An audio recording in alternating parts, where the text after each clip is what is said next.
அப்பா அப்பான்னு தலைப்பெழுதி கவிதை எழுத உட்கார்ந்தா கண்ணெல்லாம் கலங்குது, கவிதை எங்க வருகுது?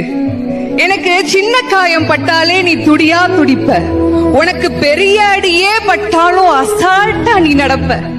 நீ ஓடாத ஓட்டம் இல்ல, படாத பாடு இல்ல, வாழ்க்கையில வாங்காத அடி இல்ல, எடுத்து சொல்ல யாரும் இல்ல, படிச்சு பட்டம் கிட்டோன்னு ஏறும் வாங்கினது இல்ல, பரம்பரை பணக்காரன் இல்ல, வெட்டி பந்தா உனக்கு இல்ல, வெட்டித்தனமா ஒரு நாளும் உன்ன நான் பார்த்ததில்ல, ஆன நல்ல துணி நீ போட்டதில்ல, நீ ஆனா பிறந்துட்டனாலேயே உன்னால அழுக கூட முடிஞ்சதில்ல. பம்பரமா நீ சுத்த, பக்குவமா நான் இருந்தேன், பந்தாவா நான் சுத்த, அடிச்ச பந்தாட்டம் நீ பறந்த, பத்திரமா என பாத்துக்க, படாத பாடு நீ பட்ட. அதனாலதான்ப்பா ஆண்டவனே ஆனாலும் அப்பாவுக்கு அப்புறம்தான்.